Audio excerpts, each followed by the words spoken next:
go, ladies and gentlemen, put your hands together with the one and only Mr. Julian Glover.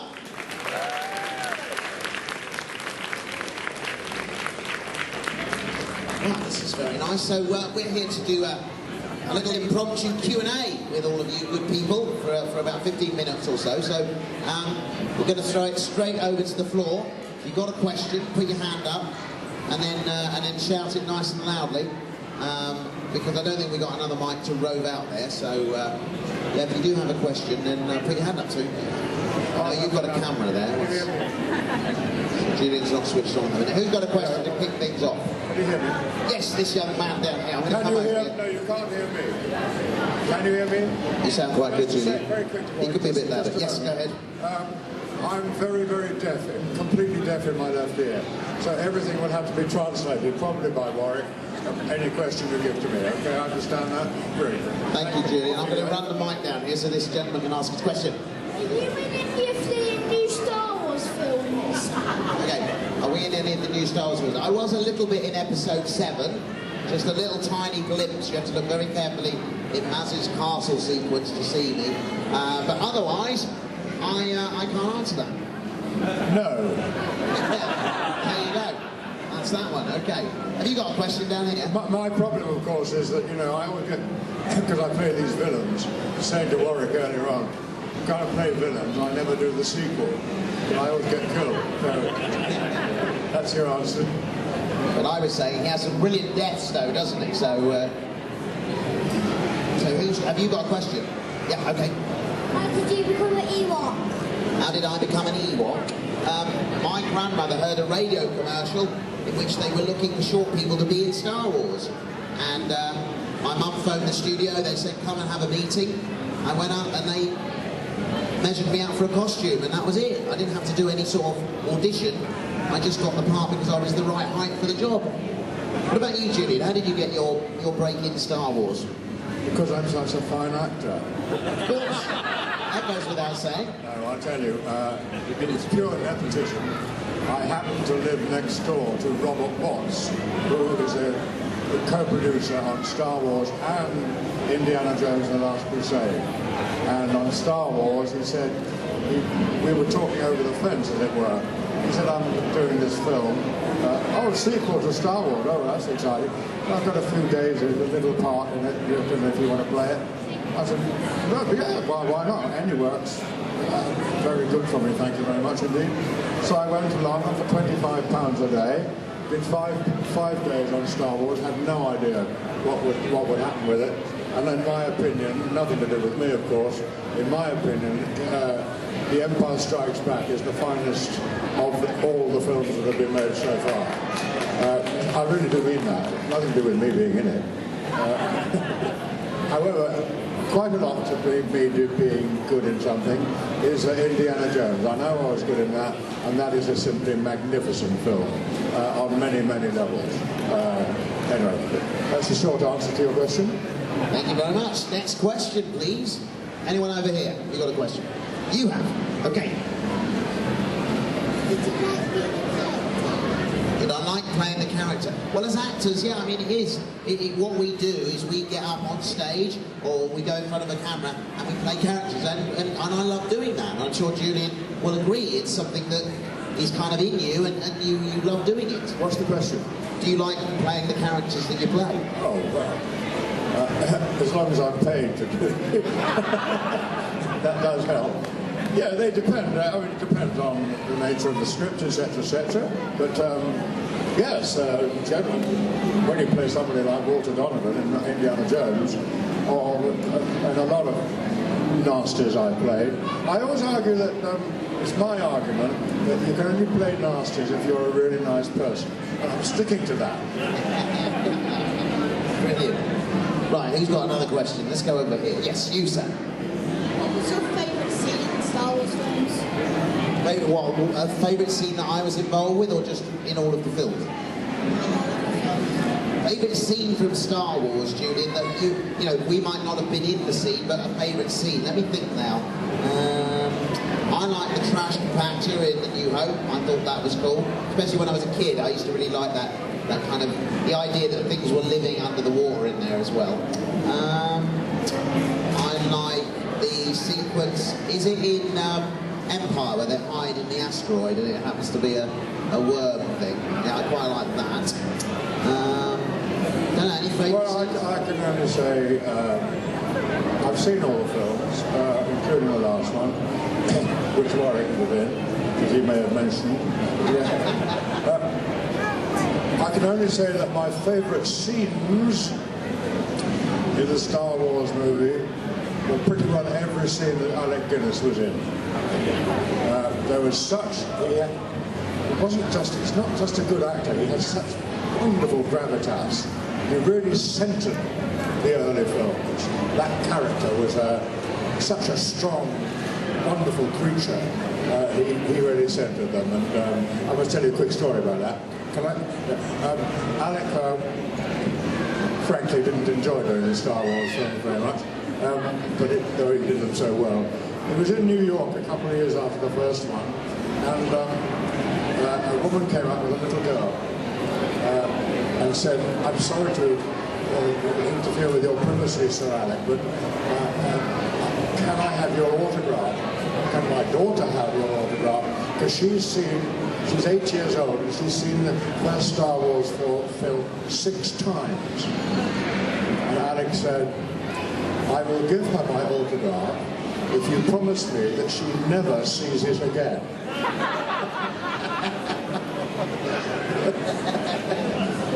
Great PR, really. You really want him doing your PR circuit, don't you? Excellent. Okay, you have a question here? Does it make you both really proud that you're part of a film franchise that's like spanning multiple generations? The old generations, be quite proud for you.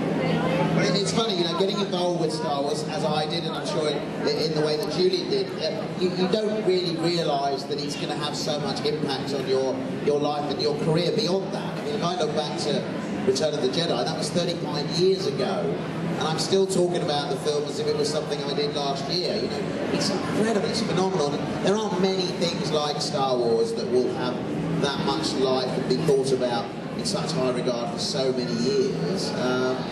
Yeah, I mean, obviously it's a thrill to be able to say that you were in Star Wars, and it's something that is, you know, not everybody can say that, obviously. Oh no, Star Wars is the most unique franchise, you must all know. And there are old people like me who remember the first one, the first time we ever saw it, was before any of you saw it, when it simply blew our heads off completely. I mean, we couldn't believe it. And so we're still fans. And look at these. All these small children here at the front. Another generation of Star Wars lovers. There's a young man here. He's a Star Wars lover. You can tell that. And when they come up to our tables, when they buy my autograph, when they come up, they are so interested in Star Wars. But I've been very fortunate. I've been in another series too, which it won't be like Star Wars, but it won't go on and on and on. And that is Game of Thrones, which is the most phenomenal success I have ever been in. And what Warwick was saying is absolutely true. You have no idea.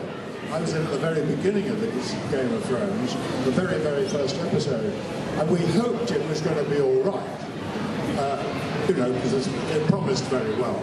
But we had no idea what was going to happen to that series. And there were no big stars in it, except the very first one, which had Sean Bean in it. Big star, the only big star in the whole thing, and they killed him off after episode 8. Now, that's brave, isn't it? So none of us in that film are stars.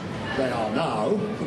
None of them are now, but none of them were stars when it started out. It's the most extraordinary, unique phenomenon, that series.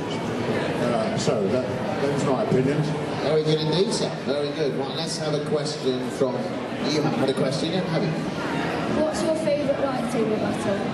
Favourite lightsaber battle? I wouldn't say I was an expert on lightsaber battles. I rather liked, I think the classic between Vader and Obi-Wan in A New Hope. That's got to be a pretty good one.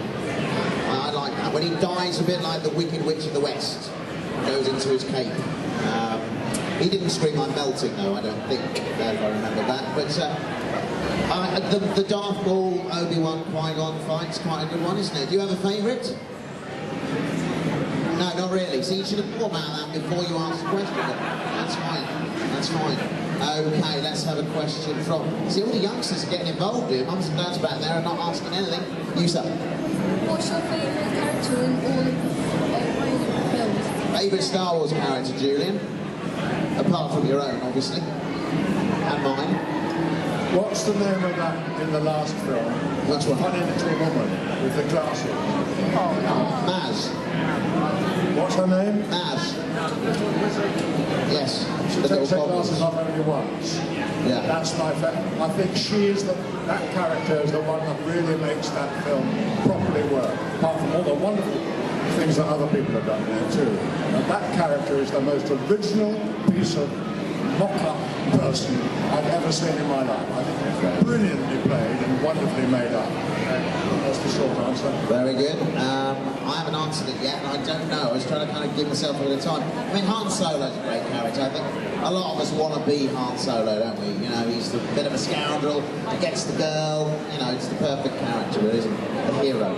Okay, let's see. We haven't got much time now. A couple more.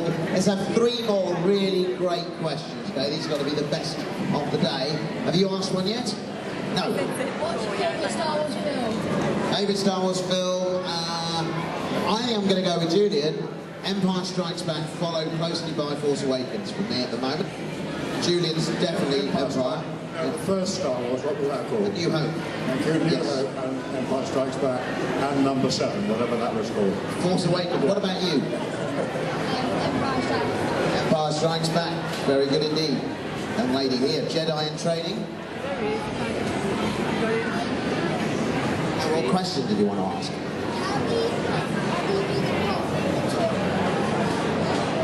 How do you do it when Ewoks are talking?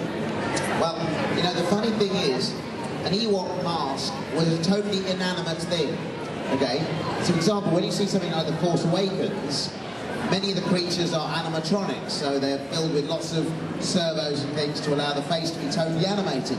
But when they created the Ewoks, they didn't bother with any of that.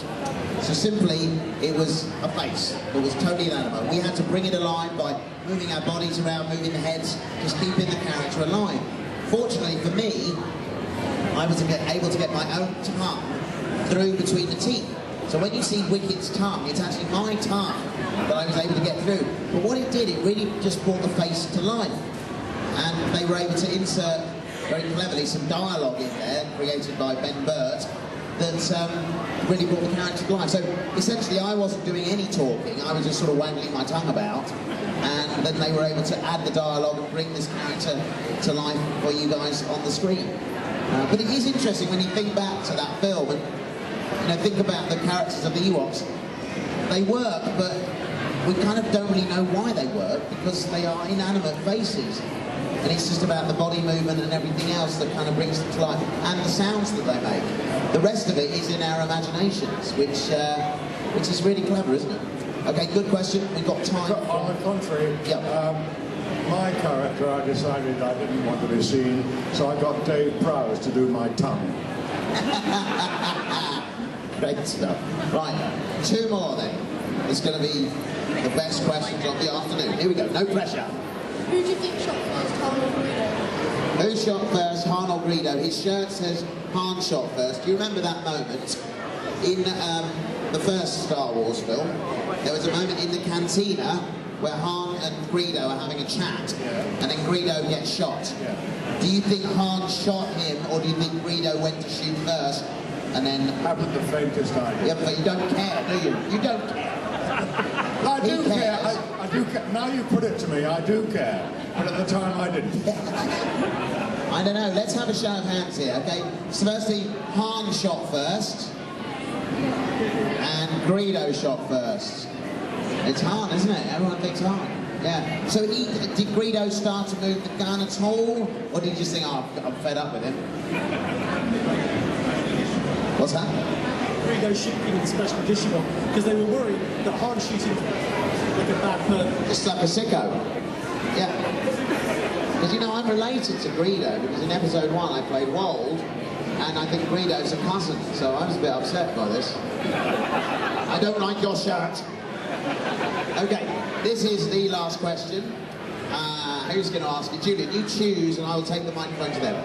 It's our very last question, the best of the afternoon. Your journalistic future hangs in the balance. Like inside the Ewok suit. Okay, I knew we'd get that one at one point. Normally people say, was it hot inside an Ewok suit? But what was it like? Okay, you can imagine, I'm wrapped in a foam layer, then I have some fur on top, then I have a head on the top of that, so I'm getting very hot. It's a personal sauna, basically, and you can't see where you're going either, because the eyes were tinted orange, but then they would mist up straight away as soon as you put the head on. And yeah, so I couldn't see anything except the difference between light and dark. That's all I could tell. So at the end of a take, there were loads of Ewoks littered around the set who had fallen over during the take and absolutely had no way of getting up or didn't know where they were. So it's surprising we ever got anything on film. Have you ever worked in any difficult costumes where you couldn't see? Yes, lots of them. But just to wrap up, I wanted to say two little things about my experience on Star Wars. And they both happen in the scene when I'm driving that thing. And, the AT-AT. Yeah. And, that's what they call it. The Imperial officers, they call it the thing. I'm going out in the thing. This is part of my story. I filmed it on the top of a gantry, on the top of a crane, with a blue screen behind me, and that machinery there, but not the stuff that was actually used in the film. Anyway, so I didn't know, and I just did my dialogue, and they shook me about a lot, like that. And I didn't know what I was driving until I saw the film. Oh, that giraffe! That was one. Okay, while I was doing that sequence, I had quite a lot of rubbish dialogue to talk, and there was one line in it which I simply couldn't ever remember, and I went 16 takes on it.